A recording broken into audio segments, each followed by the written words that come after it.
हमारे साथ में हाजी जावेद समाज सेवी हैं, जावेद जी, और तौसीफ साहब जो हैं हमारे एक समाज सेवी हैं। इनसे भी आज मैं कुछ महत्वपूर्ण जानकारी रहा हूँ। जावेद जी, तबलीगी जमात और मीडिया का जो आज चल रहा है, इस पर आप क्या कहेंगे?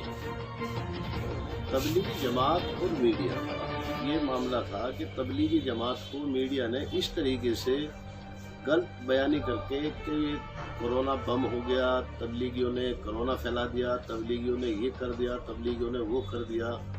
जबकि तबलीगी जमात एक सीधी सादी जमात होती है, इसको दुनिया से कोई लेना देना नहीं हुआ करता। इनकी एक अपनी अलग ही दुनिया होती है। सिर्फ और सिर्फ ये अपनी जो विचारधारा है उस पर चलते हैं, ना कि ये किसी गैर मुस्लिम को छेड़ते हैं। सिर्फ मुस्लिम को ही जो कहते हैं भाइयों आइए आप नमाज पढ़िए, और जो तौर तरीका है इस्लाम के जीने का, उस जीने के आप हिसाब से चलें, उस तरीके पर आप चलें।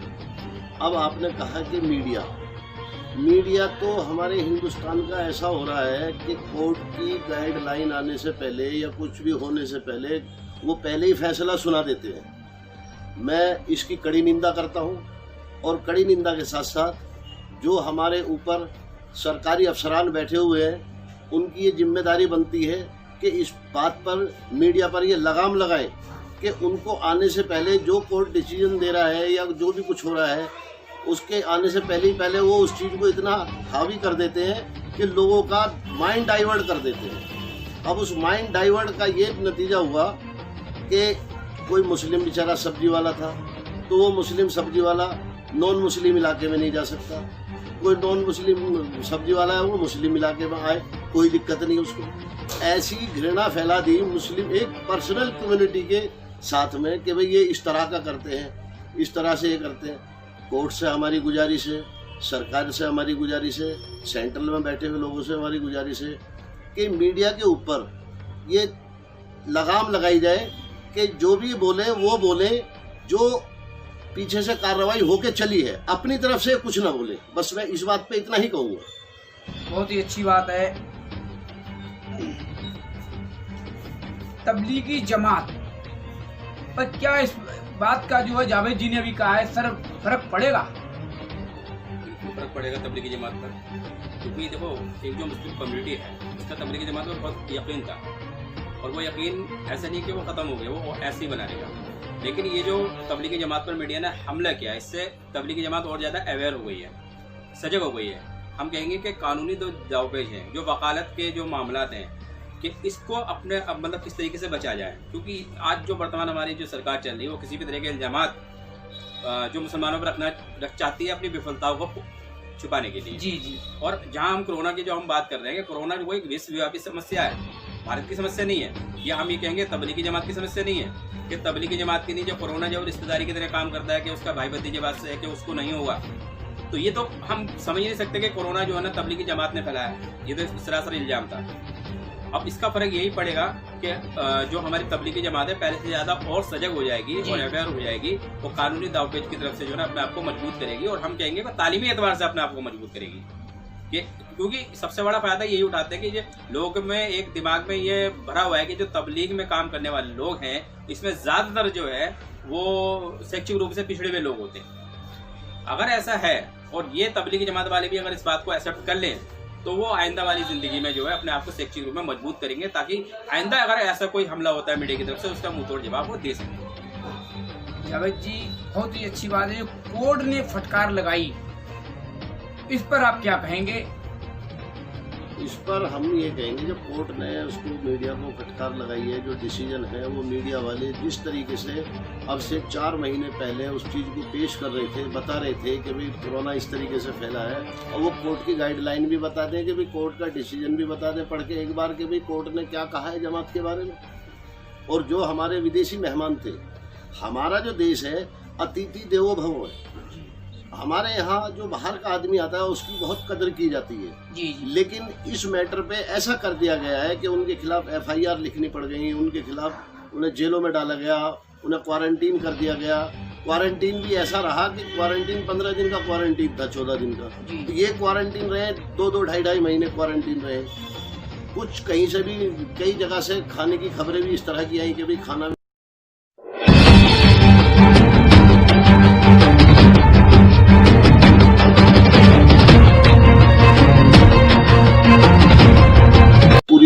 नहीं मिल पा रहा, चलो वो तो कोई बात नहीं, उसमें इतना बड़ा एक महामारी फैली थी, उसमें तो कोई ऐसा छोटा मोटा चलता ही रहता है।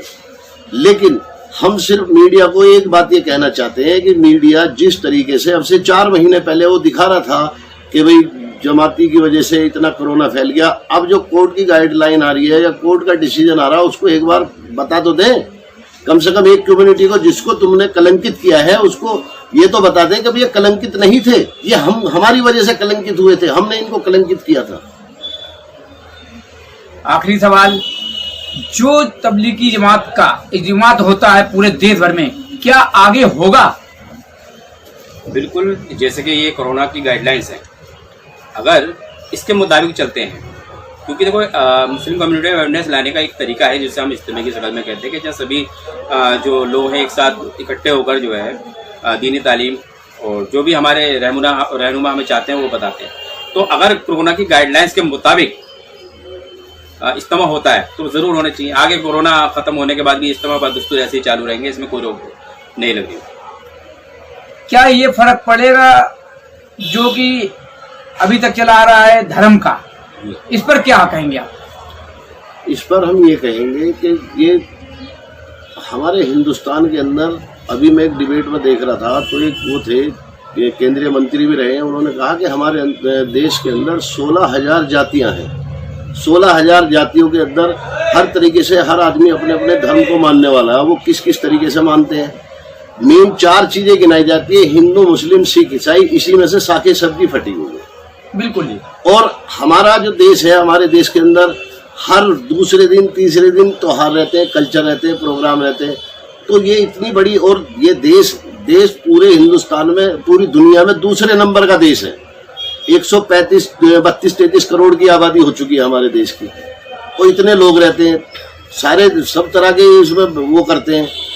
तो इसमें ऐसा कुछ नहीं होगा, हर आदमी को जिंदगी जीने की आज़ादी है, कोर्ट ने सबको जिंदगी जीने की आज़ादी दे रखी है, और उसमें अपने त्योहार मनाने की आज़ादी दे रखी है, सारी आज़ादी है। लेकिन कुछ लोग फिर भी इसमें जो है अड़ंगा अड़ाने की कोशिश करते हैं। तो मेरा उनसे विनम्र निवेदन ये है कि भाई वो इस तरह का काम ना करें, जो जैसे जी रहा है उसको जी लेने दें, अच्छी बात नहीं, यही कहना चाहूँगा। बहुत ही अच्छा जवाब दिया है हमारे जो मेहमान थे दोनों ने।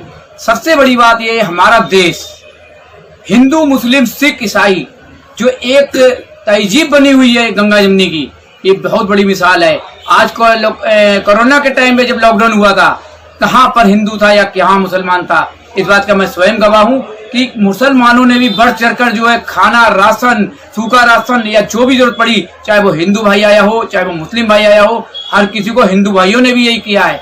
मैं चाहता हूँ कि देश के अंदर ये जो राजनीति जो धर्म बांटने की है, ये बिल्कुल समाप्त की जाए। हाँ जी सर, बताइए क्या कहना चाह रहे हैं? इस पर मैं एक बात और कहना चाहता हूँ। कोरोना का काल आया, हमारे लिए बड़ी दुख भरी घटना थी। अब धीरे धीरे धीरे धीरे हम लोग उससे उभरते जा रहे हैं, और ऐसी हालत हो गई थी कि लोग खाने से परेशान हो गए। हमने अपने साथियों को जोड़ा, अपने आदमियों को जोड़ा, जोड़ने के बाद यहाँ खाने का हिसाब बनाया। बनाने के बाद में मैं मुस्लिम कम्युनिटी से आता हूँ, लेकिन हमने मुस्लिम कम्युनिटी का ख्याल नहीं किया, हमने सारी कम्युनिटी का ख्याल किया। इसलिए किया कि हमने जो भी आइटम बना के यहाँ सर्व करी, जो भी आइटम लोगों को दी, वो टोटल वेजिटेरियन थी, टोटल वैष्णो थी। सभी का ख्याल हमने इसमें रखा है, ऐसा नहीं है। तो सभी इस हिंदुस्तान के मालिक है, और सभी जिंदगी बढ़िया जीना चाहिए सबको, और सबको एक दूसरे का ख्याल रखना चाहिए। बस मेरा तो यही मैसेज है।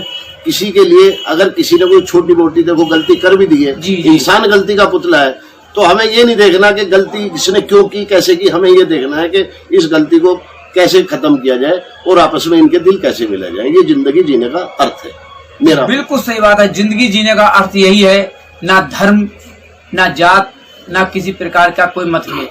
भाईचारा यहाँ हिंदुस्तान में कायम रहा है और कायम रहना चाहिए। देशवासियों को लास्ट में क्या संदेश दोनों लोगों से आप पूछना चाहता हूँ, बताइए सर।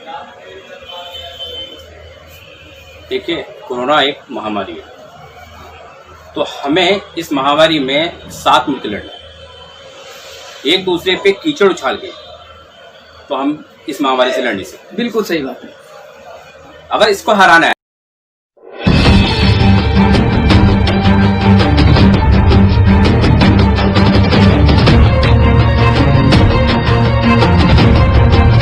एक होना होगा। तो यहाँ इस कोरोना काल में क्योंकि सभी कम्युनिटी के लोग परेशान हैं, चाहे वो रोजगार का मसला हो, चाहे वो शिक्षा का मसला हो या कोई और भी मसले हो, और ये सारे मसले एक दूसरे से जुड़े हुए हैं। अगर किसी स्कूल में मुस्लिम बच्चे पढ़ रहे हैं तो वहाँ पढ़ाने वाला जो टीचर है वो गैर मुस्लिम है, हिंदू है। और ऐसे ही अगर किसी जगह पे कहना है बच्चे मुस्लिम है तो वहाँ पे कहना है बच्चे हिंदू है तो मुस्लिम टीचर पढ़ा रहा है। बिल्कुल बिल्कुल। तो आज जो हम शिक्षा से प्रभावित हो रहे हैं, कोरोना से, जो अपने कारोबार से प्रभावित हो रहे हैं, हम सब एक दूसरे से जुड़े हुए हैं। तो इस जुड़ाव में इस तरह की जो घटनाएं होती हैं कि किसी एक खास तबके पर, किसी एक खास कम्युनिटी पे इल्जाम लगा दिया गया कोरोना का, और फिर वो इल्जाम से बरी हुए तो उसको उस तरीके से नहीं दिखाया जाता कि जिस तरीके से उस इल्जाम को लगाया गया था। सीधे सीधे एक आतंकवाद के लिए जो टर्मिनोलॉजी इस्तेमाल की जाती है, जो शब्द इस्तेमाल किए जाते हैं, उन शब्दों का इस्तेमाल कोरोना के लिए किया गया। कोरोना बम, कोरोना जिहाद, कोरोना का आतंक, कोरोना की फैक्ट्री, ये जो टर्मिनोलॉजी किसी आतंकवादी के लिए इस्तेमाल की जाती है वही जो है हमारे मौलाना साहब या तबलीगी जमात के लिए इस्तेमाल की गई। अब इतनी नफरत लोगों के दिलों में भर दी गई थी उस वक्त में कि जैसे कि जावेद साहब ने बताया कि अगर कोई मुस्लिम व्यक्ति किसी गैर मुस्लिम इलाके में चला जाए तो उसे इस तरीके से देखते थे, इस नजरों से देखते थे जैसे कोरोना का जो वायरस है हमारी गली में आ गया। वो आदमी नहीं है, वो व्यक्ति नहीं आ रहा, कोरोना का वायरस ही हमारी गली में आ रहा है। अब इससे हमें दूर बचना है, इसे फटकारना है या इसे यहां से भगाना है। ये जो अनुभव है ये हमारे खुद के अनुभव है, जो हमने लोगों की नजरों से देखा, लोगों से सुना कि हम अगर गली से गुजर रहे हैं, ऊपर से आवाज आ रही है, इन लोगों को पता नहीं देखो क्या हो रहा है, यही फैला रहे हैं, यही कर रहे हैं। बहुत बहुत धन्यवाद। जो आप हमें एक होना